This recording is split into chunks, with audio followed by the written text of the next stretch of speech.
Welcome back to talknorth.com. Thank you for listening. If you can, please download before you listen. It helps our business. I'd also like to thank our producer, Brandon Morton, and let you know if you'd like to sponsor this program or any of the programs on the network, you can reach me at jsouhan47@gmail.com. You're listening to the Strom Sports Show. It's good to have you with us today, and it's great to be here live in New Jersey. You're listening to the Strom Sports Show. Stephen Strom talking Minnesota sports with you on the talknorth.com podcast network, produced by Brandon Morton. As we approach the end of August, we're going to cap off another disappointing Twins season as they are fading out and going to miss the playoffs again. And I actually watched the Lynx playoff game. That was disappointing against the LA Sparks. Maya Moore kind of disappeared in that fourth quarter. But listen, you can't say too many bad things about this team. An unbelievable run. Lindsey Whelan obviously capping off her last game, so much respect to that team. It's a dynasty. It was really the Minnesota claim to fame, especially for me living out in Jersey. When people would give me crap about the teams, I'd go right to my Lynx, and they might have given me a little crap about that. But listen, I took pride in that, and it was an awesome, awesome run by that team. Also, we got the Minnesota Gopher football team kicking off their season August 30th against New Mexico State. 17.5-point favorites. Touch it as you may. I would not touch that if I'm betting on that game. And they just announced their quarterback, Zach Angstead. He is starting, true freshman. I'm pretty sure he's a walk-on, so very interesting there. And then in a few weeks, man, you got your Minnesota Vikings opening up against the San Francisco 49ers. Cannot wait. But joining me now is the Athletic Minnesota Wild beat writer, Michael Russo. Mike, thanks for coming on. How are you today? I'm doing awesome. How are you? Good. To Miami. Oh, it was really, really nice. I complain about Jersey enough, so going to Miami was very refreshing and a good way to cap off the summer. How was yesterday? You had how do you pronounce it? Delano's? Yeah, Delano's Pizza. How was that?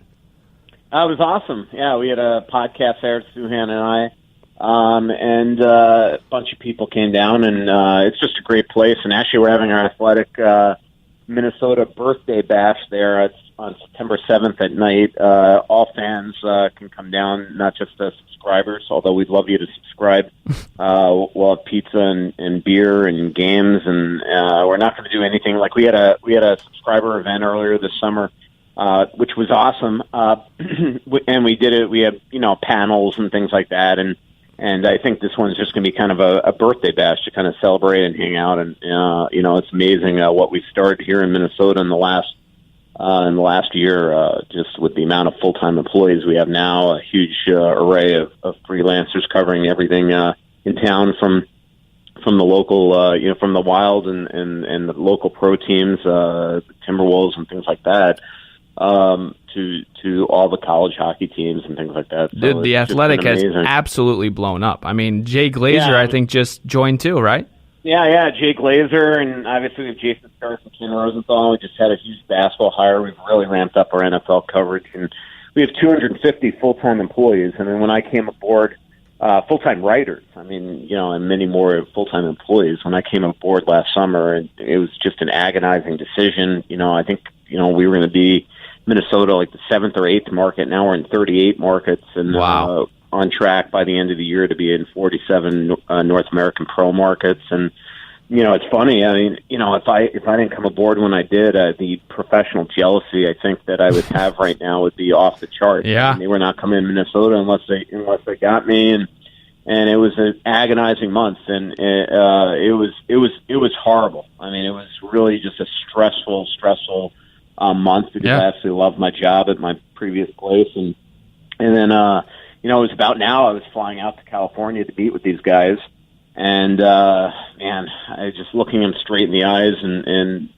I knew on that flight back I was pretty much if they accepted my counteroffer, was pretty much gonna leave the Star Tribune, and then we had a 2-day little negotiating thing, and I remember it was August 28th, and I made the announcement that I was leaving, and it was even a stressful week before we got to announce that I was actually coming to the Athletic, and then having to explain what the Athletic is. I mean, that's the other thing, Stephen, is that like back then too, there really wasn't any brand identity yet with the Athletic. And no, not at all. When you told, I remember you texted me and you said, "How would you feel if I left the Star Tribune or whatever? Maybe would you follow me?" And I was like, "What are you doing?" And you told me about the Athletic, and I was like, at first I'm like, I really never heard of it, and now you can't really. It's everywhere. Yeah, it is funny. I mean, that whole the pros and the cons of leaving the Strib, and at the time, I mean, I made those lists, and then I texted a lot of people and called a lot of people, and really just gauged what people thought. And even now when I go on airplanes and things like that, and you say you work for the Athletic, people know right away what the Athletic is. Where, like, a year ago, you had to explain it every single time. Someone said, "So what are you doing?" And you're like, "I'm a sports writer." And, for a newspaper? And you're like, "Well," and then you had to explain what the Athletic was.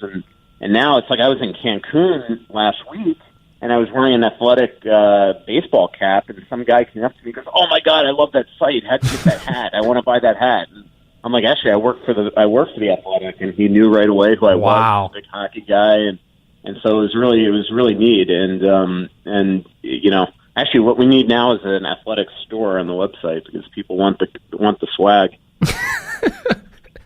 Oh my God! All right, let's move in here to the Wild. Obviously, they open up in October, only pretty quickly here. I mean, we got almost a month and a half until the Wild opener. I want to start with this because it's been on my mind since the schedule came out, and I still don't understand it. And you're not going to get any Mikael Granlund superstar questions like Philip, asked you again at the show.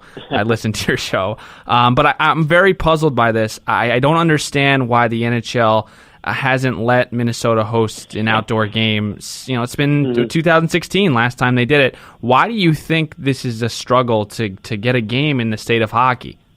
Well, I think it's NBC making their decisions. They've got to sell ads and they've got to sell the game, and I think that they feel like that the Blackhawks sell nationally and the Wild don't, and that's really what it comes down to. It is. I think it's embarrassing that every single year it's pretty much the same teams in the Winter Classic. It's funny. I mean, I knew that this Winter Classic at Notre Dame was happening a year ago. In fact, I should have probably broken it, but it was told to me in confidence, and I was so I love that it's going to be at Notre Dame Stadium there. I just the fact again that the Blackhawks were in it and not against Minnesota really bothered me. Yep. Even as the road team, but. What I find hypocritical about it is that NBC has no problem stealing, 1/5 of the Wild season, essentially, off Fox Sports North every single year. Every year they're on NBCSN. I mean, they have a lot of nationally televised games. Yeah, it's actually, excuse me, it's like a 15th of the Wild season is on NBC Sports Network this year, and they have a couple games on NBC, which is pretty cool. But they have no problem taking those games. But in terms of actually giving the Wild a marquee event like that, NBC really, at least the way that I understand it, it's NBC making a decision. And so it is. It's bothersome. Obviously the Wild have campaigned and petitioned and everything. They've done everything they can. That the league years ago pretty much told the Wild, you need to become more marketable. So they went out and got Parisi and Suter. Then they became more American. Then they're like, well, you need to start winning. And they've made the playoffs 6 years in a row. They have fast, young, exciting players. And yet, and that, by the way, if you remember that Chicago game, I mean, maybe not Blackhawks fans loved it, but the Wild fans certainly loved it. They beat the crap out of the Blackhawks. Oh, my gosh. Blowout. Game. Yeah, it was an exciting game. And so, the Wild thought they were on task. They eventually get it, and so far it hasn't happened, and it's really much to the chagrin of Craig Leopold. All right, let's segue into this. In my eyes, we talked about this before, off the air, but I really don't know what direction this franchise is headed. You're kind of in a fork of the road because you have good enough players to maybe compete. Personally, I don't think this is a Stanley Cup roster. And then you have the other road where, okay, let's try to start all over, but it's like you have too many good players to do that. So long-term wise, do you think it was a mistake of signing Zucker and Dumba here, or do you think they should have, traded these guys and get back better prospects? Well, look, in terms of Zucker, they tried, and it just didn't come to fruition. I think it was really hard to trade Zucker because I think everybody just assumed that if,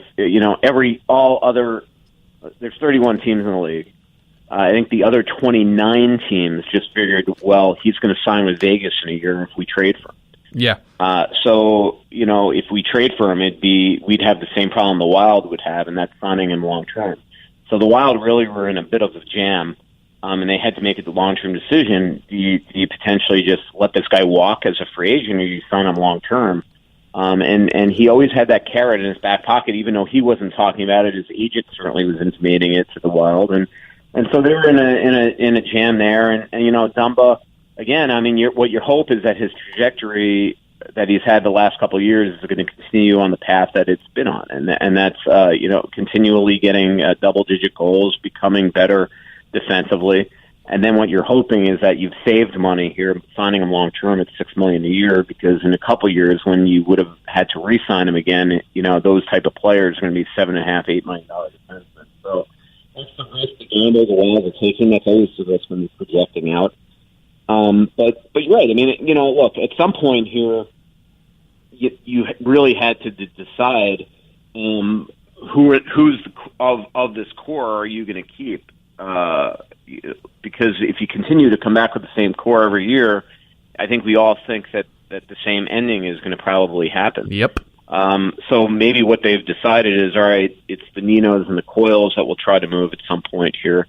But the problem is that Nino, both those guys need to up their stock to even become tradable. And right. Then if they up their stock, you might not want to move. Right. I mean, but that's the reality is that Nino, as what he was last year at $5.25 million is way overpaid, and you're not going to be able to trade something like that. And Coyle, even though he's got a pretty reasonable contract now in the threes, he's got to up his game, or why would anybody acquire him? So look, I agree with you. I think that we all thought that there'd be some sort of core altering trade this summer. It obviously didn't come into fruition. In hindsight, it's easy to see why it was difficult for Fenton to get it done. With guys like Coyle and Nino coming off tough years, and Stahl in the last year of his deal, and Zucker having kind of everybody thinking that, Vegas is the team that would eventually get him. So now the hope is that they can come back with this roster and have a quality season and maybe finally get over the hump. Now, I know Paul Fenton has only been there for a few months. You've only been with them for a few months. But, he talked a lot about tweaking, this offseason. But I want you to talk about how Fenton differs from Chuck Fletcher when it comes to constructing a roster, you think? Well, I think it's too early to say. I mean, obviously, going into this last draft, he valued his draft picks and didn't want to trade him. At the end here, Chuck Fletcher really didn't want to trade his prospects, and so it became something where he was trading draft picks because he wanted guys, and that was really the pain of losing losing a guy like Alex Tuck. So, we'll see where it goes. I think that if you look at his history in Nashville, Fenton believes in building through the draft, and I think that's one area where the Wild, they felt like they had a good draft this year. We'll see if that comes into fruition 2, 3, 4 years down the road. But the hope is building a roster. He'd like to get better up the middle. That's one thing. If you look at Nashville up the middle, they're as good as any team in the league, maybe better. And on the blue line, same thing. I mean, Nashville and Minnesota last year were the two teams in the league that had the most points from the back end. And you look at Nashville and everything that they've done to build that back end. They've invested. They invested for years into obviously Subban. Once they got him, but I mean, guys like Yossi, Ellis, Ekholm, they've really invested into trying to make that an incredible blue line, and so I think those are two areas where it's obvious whether Fenton's going to try to continue to really improve the Wild. The Wild have a quality blue line as is. I think he'd like to get bigger. That's why he added Patterson.